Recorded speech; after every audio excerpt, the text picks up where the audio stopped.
Hello, everyone, and thanks for joining us on this episode of the Pave It Forward podcast. My name is Phil Metzger, and with me is Kevin Gray, and we are here to help leaders in the paving industry who are looking to run more efficiently, meet their ideal customer, and improve the lives of those around them through meaningful work. Kevin, how are we this morning? I'm good, man. I'm good. I just been fighting a little back issue over the weekend. I don't know what happened, but I've uh, I've already done the hot tub and swam some laps in the pool this morning, trying to get the kinks worked out. So There you so go. far so good. We'll see what happens. What's today looking like? You going to be on the paver, or are you going to be out making some sales? We got several leads to follow up with today. So I've got 6 or 7 sales appointments today, and then we'll try and get a few days of work lined up and take it from there, man. Gotcha. Yeah, well, good luck on those. Hopefully the back loosens up, especially before you get out in the field and have to get out of that truck a little bit. But yeah, today's episode is a little bit of a follow-up on the previous one about seal coating. It's obviously we've talked about it in very different ways before, whether it be just general applications and how it's used in the pavement life cycle, like we did in the last episode, to even how someone with a seal coat business might want to get started in the asphalt paving industry that way.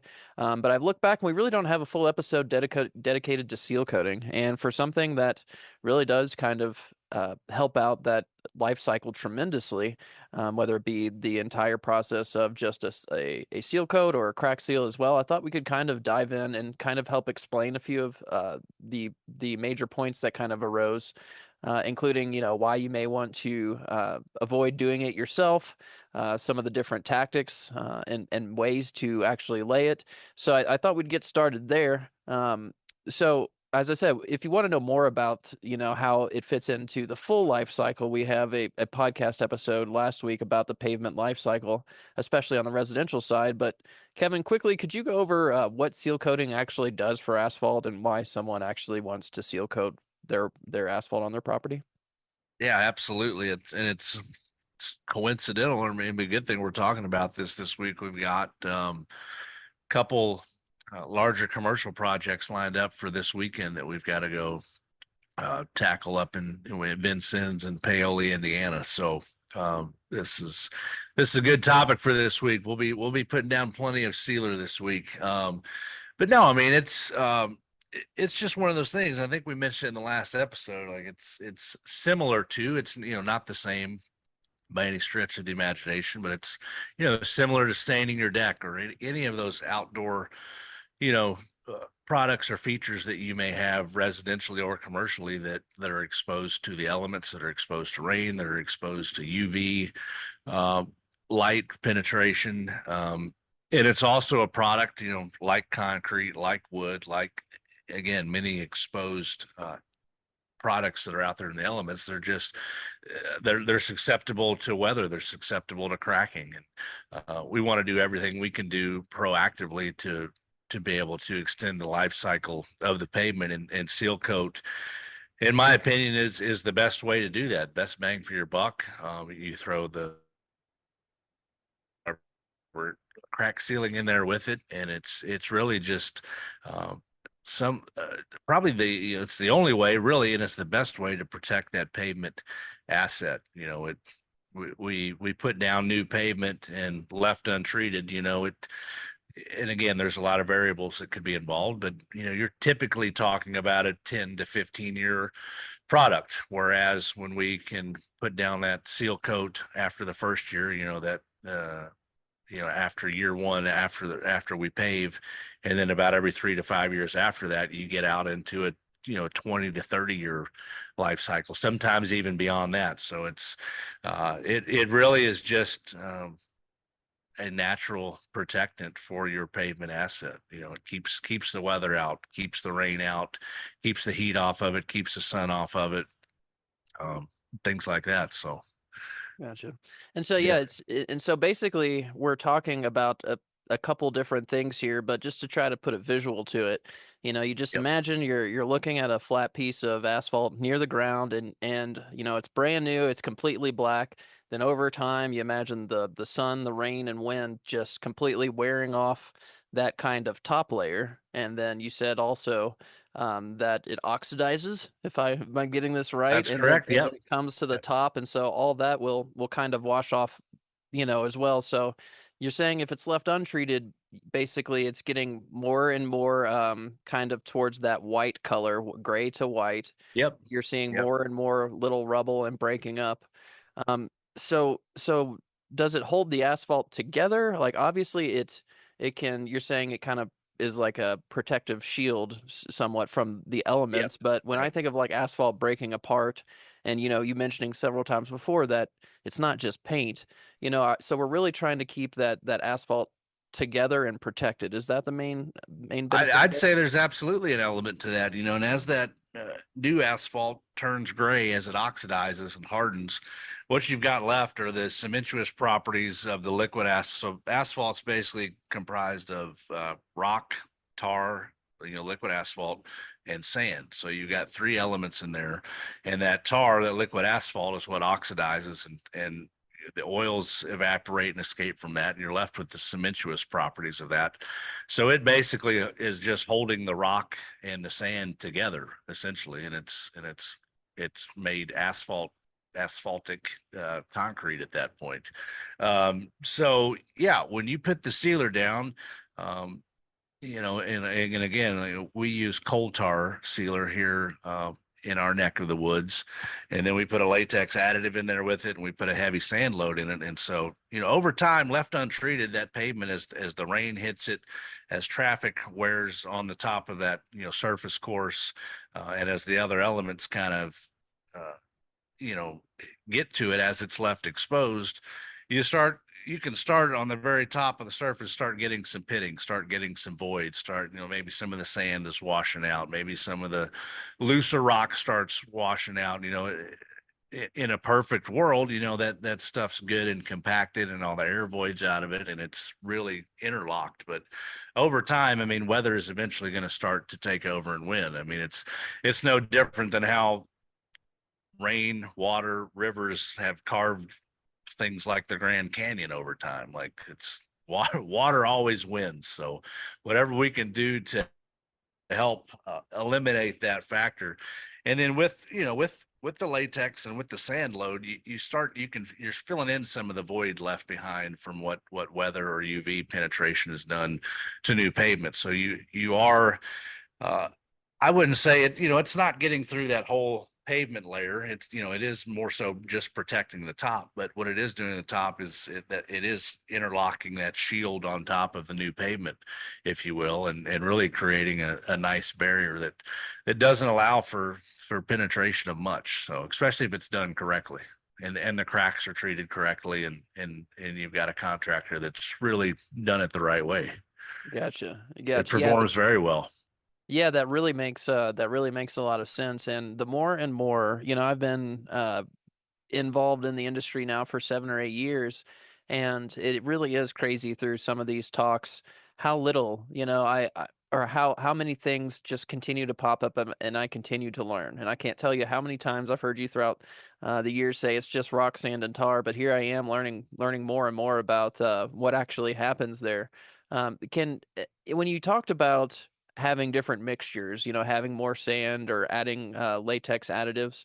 Um, can you explain how that works when you actually go to get your tank filled? Because from someone who's wanting to do this themselves, all the way through someone who may have been in the industry and not really thought about what all goes into this, um, can you kind of explain, like, when you say they have additives, is there one pre-made solution? Are they sitting there mixing it in your tank, or what all is involved in that process of actually going and ordering the sealer process and then getting that to the site?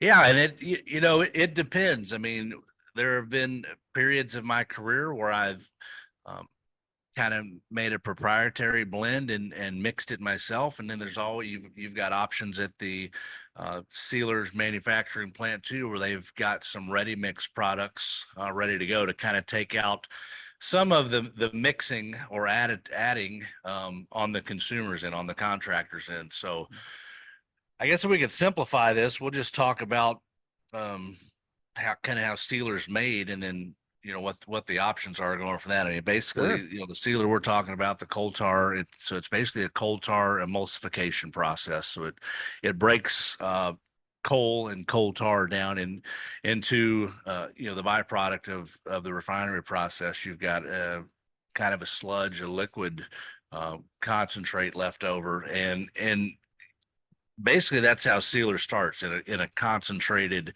liquid fashion. So let's just say I were to go to the plant, to the sealer manufacturing plant, and I wanted to create my own blend. So um, I would go pick up a load of concentrate, and then typically concentrated sealer, you want to dilute with water about 20 to 30%. A lot of that can depend on current weather, current temperatures, current humidity levels, current pavement temperatures. That just kind of depends on how much water you want to add to that, to basically factor in what kind of evaporation rate you're going to get, because we want this stuff. It can get very sludgy if the thicker that it is, or the hotter that it is, the water evaporates out of it. So it's got to get to a consistency that we can apply it to a driveway or to a parking lot in the first place. So that's where the water is involved. And then the other two products are a sand load and a latex additive. And what the latex does is help harden the sealer. It kind of creates that a little bit harder of a coating, and binds and bonds it together.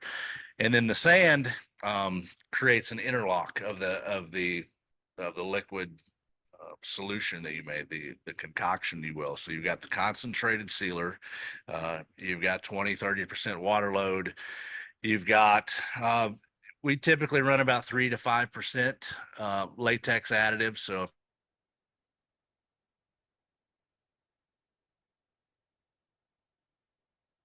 I don't know what 500 gallons text that we put in there to get to your 5%. And then we use 3 to 5 pounds of sand per gallon of sealer. So you, that's basically the recipe that we use. And so you can either mix it all yourself, or a lot of these manufacturers have made it easy. You can pull up and go ahead and get ready mix sealer, that's already been diluted with the water. So you're getting coal tar that's been diluted with water, and they've also taken it a step further. We use Sealmaster, and they've got an ultra blend, which actually includes the latex additive into it too. So it really takes the guesswork out. If you really don't know your formulas, or what the mix ratio should be, or why, or how, just if it's just above your knowledge base at that point, and you just want to make it easy, or you don't want to have to fool with loading the concentrate into your tank, then loading the water into your tank, then loading the latex buckets into your tank, and then mixing the sand in and having to mix that all up. They've taken 2 or 3 of those steps out of the process for you. So you can start with a ready mix or a ready mix ultra blend, and then you're basically just down to adding as much sand as you want to the load for your liking. And there's times even too where when it's really hot, or if we're getting a lot of if it's evaporating almost quicker than we can put this stuff down, we'll even add a little more water to it. Now we don't ever dilute it so much that we're messing with the integrity of the product at all. We never want to do that, because then we are doing what we talk a lot about that happens out there. You got people that are diluting at 50, 60, 70%, and it looks black going down, and it will look black for 3 or 4 months after the contractor has collected the check and moved on down the road. But we're not really protecting the driveway or the parking lot at that point. We're just kind of painting it black and getting our money, and no warranty. We'll see you later. Yeah, So hoping they don't call you back, because that isn't okay. gonna look good after No, the well, first. if they do call you back, your number's probably changed, or the name of your business has changed. That's how that game rolls. So Yeah, absolutely. we Check it. don't we don't want to get those phone calls. So we just we like to do it right the first time. Sure. We got 29 previous episodes here that they can find us. So we better That's we right. better Yeah. we better we better Yeah. keep it We can't straight. hide, bro. That's right. That's right. We don't plan to. We do not plan to.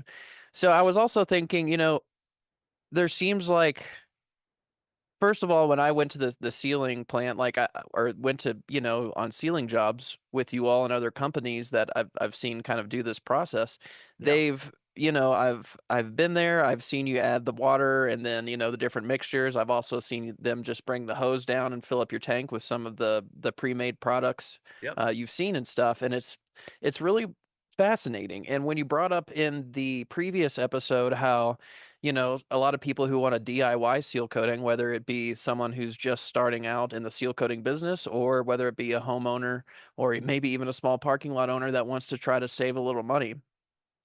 I'm assuming there's not that many options on the shelf when you go to your big box stores to find this sealer. Can you talk a little bit about what you might find on the shelf versus the advantages of going to one of these specialized dealers? Yeah, I mean, I just don't think, the products you can get at these big box stores, I just don't think they go through the rigorous testing and protocols and years and years and years of, I mean, every batch and load of sealer that's ever, at least for the entirety of my career, and they've probably been doing it much longer than that. I mean, they're these manufacturers like Naira and Sealmaster and Jim Seal and the people that have been making sealer for decades. I mean, they're literally taking a test sample out of every batch of sealer they make, and if there's an issue, if there's a problem, they can go right back to that, the day it was made, the day it was put in a tank, the day it was shipped out, and say what was wrong here, and so they are continually um, testing and double checking and making sure that their product is exactly what it's supposed to be. So there's so many checks and balances in place with these large manufacturers that actually make this sealer that has really made the quality control aspect of it pretty solid. And it's again, it's usually the contractor, the one that's messing it up by adding too much water or not enough of this or too much of that, or trying to make a quick buck. And I just don't think the stuff that's on the shelves, uh, it can't be going through the amount of rigorous testing that these large sealer manufacturers are putting their products through, because the stuff, and it could be the shelf life, it could be separation, it's just I don't know, it doesn't last. And they've got different buckets there on the shelves at the big box stores. They've got, this one's a 3-year protectant, this one's a 5-year protectant, this one's a 7-year protectant. And I mean, I don't know that I've talked to one consumer. I've never used any of that stuff myself, but I've not talked to one consumer that's ever gotten more than 6 or 8 months out of that stuff. No. And look, some of it could be application. Let's maybe not crucify the product Yeah. entirely. I mean, you've got to know how to prepare the pavement surface too, to be able to successfully receive the seal coat application. I mean, there's a different level of cleaning involved when you go to apply sealer. If there's any dust or sediment or dirt or a wet spot or moss or algae or anything on the pavement surface, or an area where water may collect more so than others, that stuff's going to wear off a lot sooner than a super clean pavement surface that receives sealer is 7 days out of the week. So the preparation piece in sealer is, and I have not tried, I have explained this to my crews over my career, like, and it's a little different with pavement. With it, when we're paving, the surface doesn't have to be as clean as it does when we're sealing, and that is kind of confusing some people, because paving's the bigger ticket item product, and there's more equipment involved, and it's typically a much more complex process. But on the sealing side, the preparation and the vegetation removal and the dirt removal is absolutely critical, or that stuff just won't stick. I mean, I don't know, it's like applying paint or something to a surface that hasn't been prepared, and that it's just, if it doesn't have something to bond to, it's not going to stick. It's not going to cure properly on the surface. So I think there is a lot to the products that are on the shelves at these big box stores being far less superior, or being far more inferior, if you will, and then probably the preparation and application piece is probably equally as big, because I don't care how many DIY videos you might watch on sealing. I mean, I've been sealing for 15 years, and it took me 2 or 3 seasons to get pretty good at it, and I get better at it every time I do it still today. But it's not just something that you can go out and have a huge success rate on on your first time. And I think that's why people do it. They go to, I think it's funny every time I run into that when I'm on a sales call with someone wanting to seal coat their driveway. I'm like, sir, ma'am, you're about to ruin your entire weekend, both days of it. Probably going to spend Friday night and all day Saturday, probably getting your driveway ready, and you're going to spend the other day and a half trying. And then they're only putting down 4, 5, 6 buckets, and it takes them a day and a half where it would take us 10 or 15 minutes. And it's like, it's just the repetition they don't have. And you're probably going to get in a fight, and you're probably not going to be talking to each other at the end of the weekend. There's a very little chance you're going to have dinner together Sunday night, because you're going to be so aggravated with each other. So, like, for And covered about in the tar. same money, just let us come knock it out in 30, 45 minutes, and you can do whatever the hell else you would like to be doing on your weekend other than seal coating your driveway.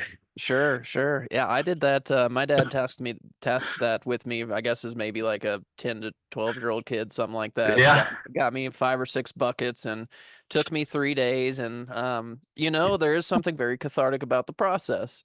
But I gotta Yes. say, I don't remember how long that lasted, but I remember my dad going and having to buy at least double the amount of buckets that he Yeah. thought he did, because Oh, one, yeah. and I wanted to get into the application process a little bit here, but I remember using a squeegee, and I remember making sure it was really black, making, I'm a thorough person, Yeah. I'm betting it looked pretty good, especially the end part.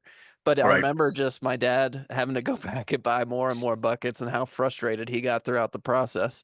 Yeah, man. So that's it can I suppose if a homeowner wanted to try to do it themselves with a concoction made from one of these professional things, they could figure it out. I mean, do they even allow people without tanks to come get material? I think so. I'm pretty sure, actually. I mean, and I think they may even have, nowadays they might even sell it by the 5 gallon pail themselves there on the shelves. And I don't see any reason, and maybe I'm wrong, but I don't see any reason why you couldn't take empty buckets down there and ask them to fill those for you directly from the source. And I guess if you're so inclined to do it yourself, I would start there. I would call your local sealer plant manufacturer and ask them if you can get the product from them, because that will be a huge step in the right direction, at least. And by the way, they'll probably give you some tips on how to do it yourself. Uh, I mean, they're typically super friendly. They're very knowledgeable. They've been doing it a long time. I would almost guarantee they'd be willing to help um, Bill or Susie homeowner, kind of walk through the process. And if they're still so inclined to do it, or if they're not by the end of it, they'll give you a list of contractors you can call that'll come knock it out for you. So, Sure. Yeah, if yeah, you really I'd say that's where I would start. I would call your local seal master, your local Naira plant, your Gem Seal, your Craft Co. There are manufacturers and distributors in most, at least within a, I don't know, 50-mile radius of where most people live, that they can at least get a hold of somebody on the phone and talk to them through the process. Or they can call us and we'll talk them through the process. There you go. There you go. Hopefully Yeah. talk them out of the process. Yeah, that's exactly. If you want to spend more time and waste either a lovely weekend or be more It's miserable on a usually miserable more money weekend. too, man. Like, Yeah. most of those conversations I've had, they tell me how much uh, money they've spent, and if the money's even similar, they tell me the time they've spent, and I'm like, good Lord, you Yeah. know, you Yeah. spent the same money in 16 hours of your life. Yeah, You know, absolutely. That's rough, man. And it's unless you just it's like not a punishment. pleasant product if you're not, used to it. That's right. Yeah, Not it's exactly a not neat. friendly, easy to It's use product. no. Yeah. It can be very messy. It's very difficult. If you make mistakes, it's very difficult to get off. It's, you know, paint or deck, other things you may do around the house, you can usually get them cleaned up pretty effectively. Like this is not one of those products. Unless you're absolutely prepared, we run around with, we have a pump water sprayer that we carry around with us all the time.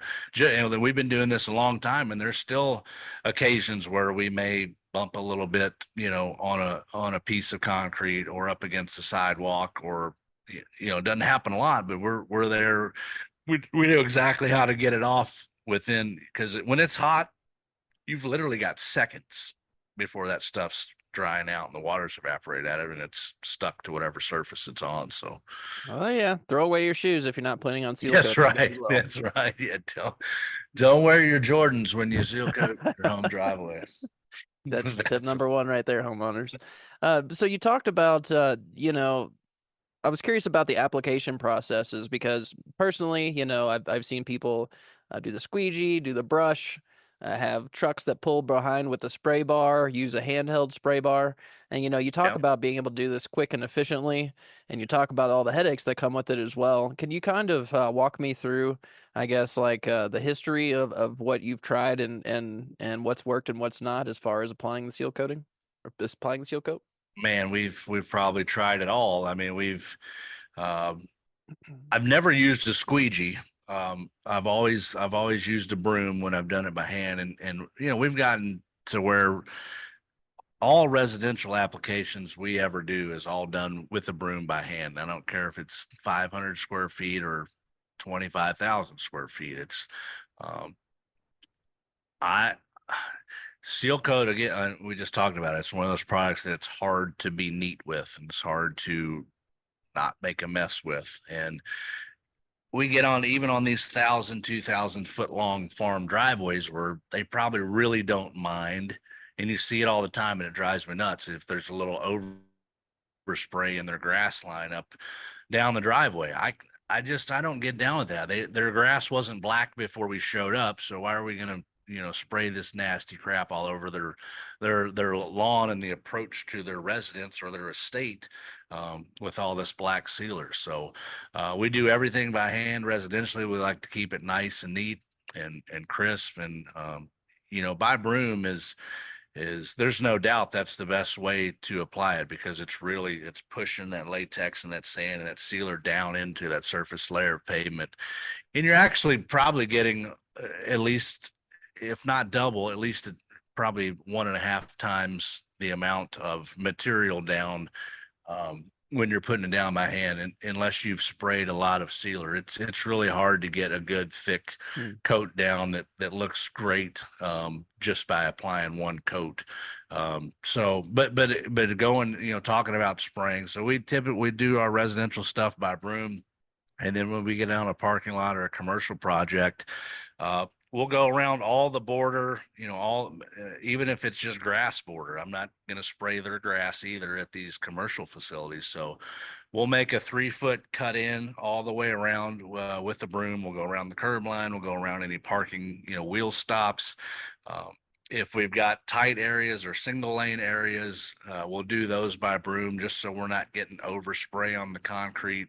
I don't care how good you are with a wand or how low you want to turn your pressure down. Like, that stuff gets blowing, and it doesn't take long for it to be over everything. So we cut in as far as we need to where we can get out in the open area of the parking lot before we will actually start spraying. So, and a lot of the times, depending on the amount of manpower we got, some of those smaller parking lots, we'll just knock those all out by hand too. I mean, if Hmm. you're talking 10, 20, even 30,000 square feet, but it's a big open square and I've got 4 or 5 guys out there, we'll just start dropping piles of sealer in the parking lot, and we've got 4 or 5 guys on a broom, and we spread that stuff pretty quick. So, I mean, sometimes it's just quick and efficient to put it down by hand if you've got the manpower than it is to spray. So, uh, kind of just depends on the layout, kind of depends on the condition of the lot, customer expectation, what how far they've gone with their budget, and what they what they want applied on the parking lot, and how much of it. So, there's more than one ways to skin a cat.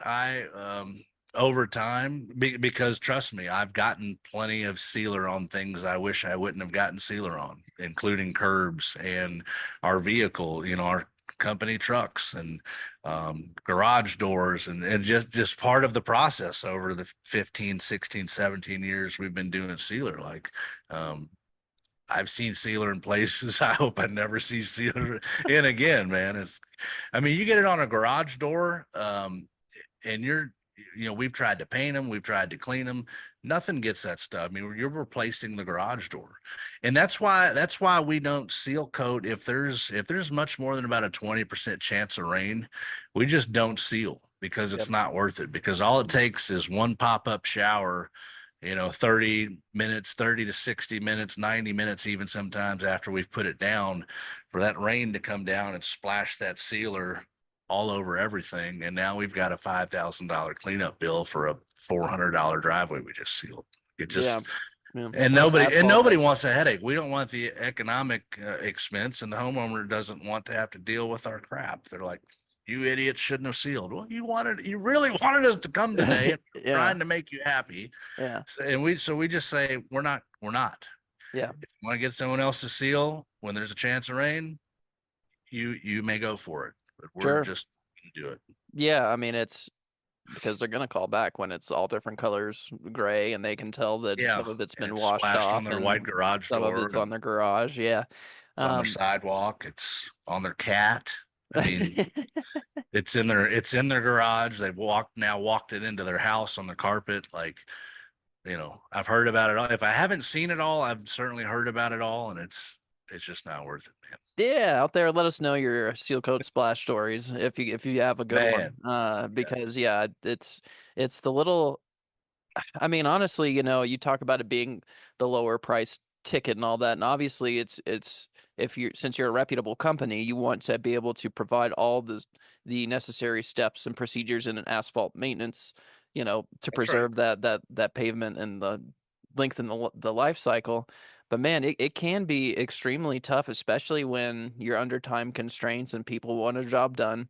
But I've seen it happen on especially early. I can remember when I first started with you, you were really under some pressure to get people wanted you to seal coat. You did. There was a small chance of rain. It rained, and the next week we were out there looking at it when we had a busy full schedule. And sure enough, it was just a little gray. And you and the other salesman were sitting there talking like, next time we just can't do it. We're not going to Yeah, do this again because it's just a negative reflection on every aspect of business. it is. Yeah, it So, is, man. so when you talk, oh, please go ahead if you have something. No, no, no. That's yeah. Cool. Well, I was just curious about you spreading it evenly. Like, do you have any tips or little tricks throughout the years, whether it be spreading it evenly or just making sure that you do a good job? And we're gonna talk from like an asphalt contractor's perspective here. Like, you do have the tools and items necessary. You gave us that tip about the commercial parking lots not getting spraying too close to the edge and how big of a headache that is. As far as just a quality job, whether it be weather related or just how to make sure it's applied correctly, is there anything there that over the years you've kind of learned that you'd like to pass on? Man, it probably the biggest thing I would, and it look again. This is something that uh, takes a lot of practice. It takes a lot of reps, especially to get efficient. And look, I mean, at the end of the day, in order to be profitable in the seal coating game, you've got to get pretty fast. So that means you've got to get fast in your prep, and you've got to get fast in your application. And that also means, fast doesn't mean skimping on quality or skimping on quality control or going fast just for the sake of going fast and not doing a great job. So Yeah, it's going it's back been and having to do it again is not fast. right, yeah. And so I mean, it's been a lot of slower repetition, really mastering the technique and mastering the application. It's like I don't care whether you're paving, seal coat, I don't care what you're doing in life. It's like you've got to learn the process and the procedures first, and figure out how do we achieve the highest bar of quality, and then we'll start working on the speed aspect. Like, and I've worked on the speed too quickly in some areas before, and we've had to go back and kind of rework the basics. And like, learn some things again. So I, always err on the side of quality first, and then start working at your speed. But in sealing, man, a lot of it comes down to just the amount, kind of the head of material that you're working on, how much material you've got out on the ground that you're moving from side to side. Again, if you've been doing it a long time and you've got a bunch of manpower out there, you can drop huge piles of sealer on the ground and you know exactly where you're going to put it on that driveway or on that parking lot. But if you're just starting out, or if you're doing it at home, my advice would be just start with a little amount and start seeing how far that gets you, and how far you can go before it starts drying. So it's like, start with less sealer on the ground, less material you've got, because you've got to put it down, and you've also got to get it finished. And if you get really good, you can get it down and finish it in one motion.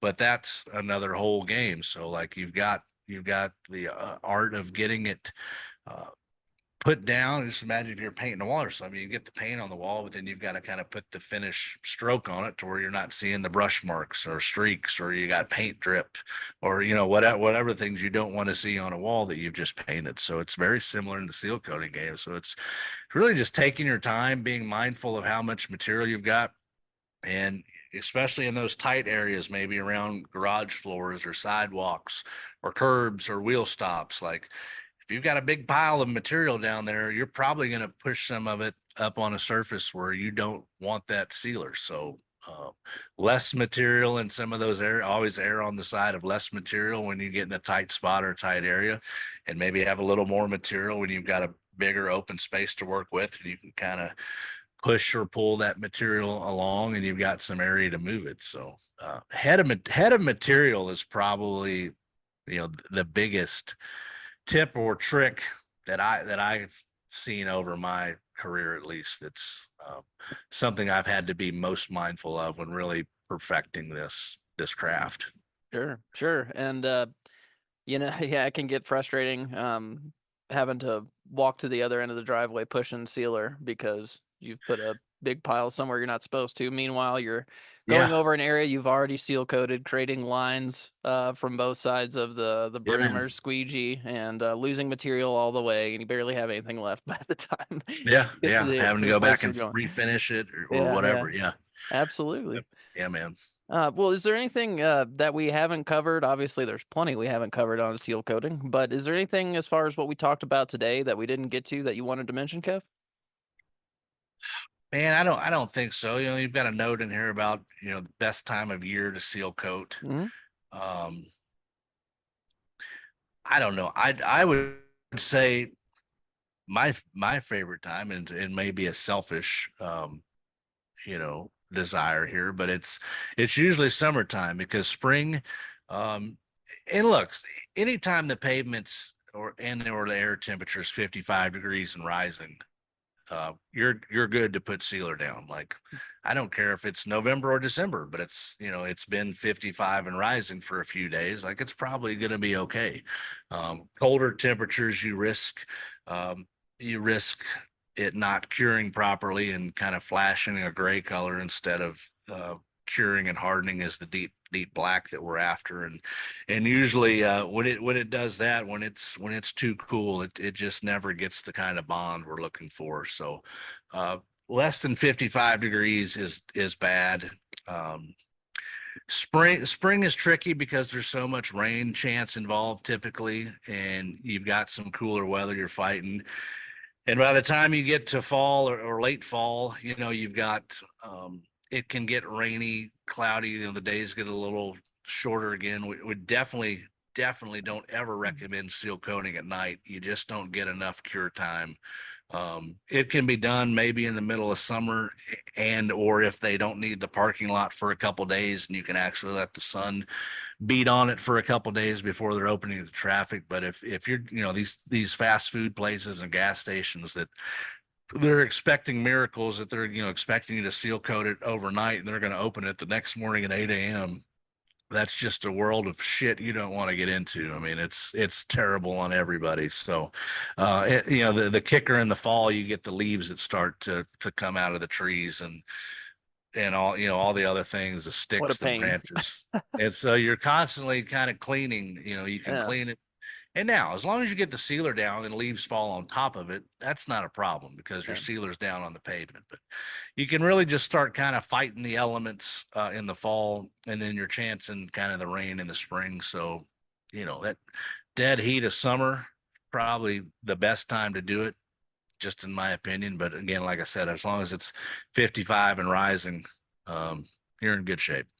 Yeah, yeah. I when it's the fall and you're a third of the way through a parking lot and you just get a huge gust of wind and then just a Yeah, ton of dude. leaves and stick blow on there and you're having to Yeah. basically have someone else with a leaf blower blow off the area you're getting ready to Yeah. seal coat, or you're sitting there with your Yeah. foot trying to shoo it out of the way as you're seal coating. Yeah, that's a You almost pain. you almost got to dedicate a guy to a blower during the application process. Like, Sitting there with the blower in the air, just just blowing everything. No, yeah, just but keeping her just keeping everything away. Dedication, right. dedication. Dedication. Well, Kev, thanks for all the expertise. I obviously, I mean, I even learned more today. Even though I'm sitting here, the one that is kind of thinking out what episode might be best next, and putting it to you, and have all this. Figure 7 or 8 years surely in the asphalt game is enough to know, all the basics and maybe a little advanced stuff. But I appreciate the education. And if you yourself, the listener, have any questions, please feel free to reach out to us at Pave It Forward LLC on Instagram or at Pave It Forward on YouTube. We also have paveitforwardllc.com. That keeps evolving into a resource which we really want to develop into something that you can visit at any time, be able to peruse our different topics, and also have resources there as well as the Pazer manual. We also have a new residential deck as well as our commercial deck, where you can look through the life cycle principles and some of the cost comparisons, as far as your options for either a commercial or residential asphalt program. So feel free to look at those resources. Yeah, and more thoughts, opinions, and resources coming soon. But for today, Kevin, any last thoughts for the people? Yeah, like you said, call us, give us a call, and I'll be glad to talk you out of seal coating your own project. Absolutely, absolutely. We've got a team and even a person dedicated to the leaf blower if we needed, That's there, right. there in the fall. So yeah, give Pave It Forward a call if you're in the Kentucky area. If you're just in the game of seal coating or asphalt and want to ask some questions, feel free to ask Yeah, us in the comments or reach out in the messages. absolutely. Any and all are welcome to reach out. So this isn't a proprietary exclusive thing we've got going on only for our consumers. Like we're willing to help anybody. So That's right. Let's yes, grow this community. Get some let's other do it, man. asphalt partners around the country and world who believe in what we believe and maybe even So, create a better life for themselves and the people around them. amen. All right. Well, thank you, everybody. This has been the Pave It Forward podcast. Stick around for other episodes if you'd like to see more, or check us out on our socials at Pave It Forward LLC.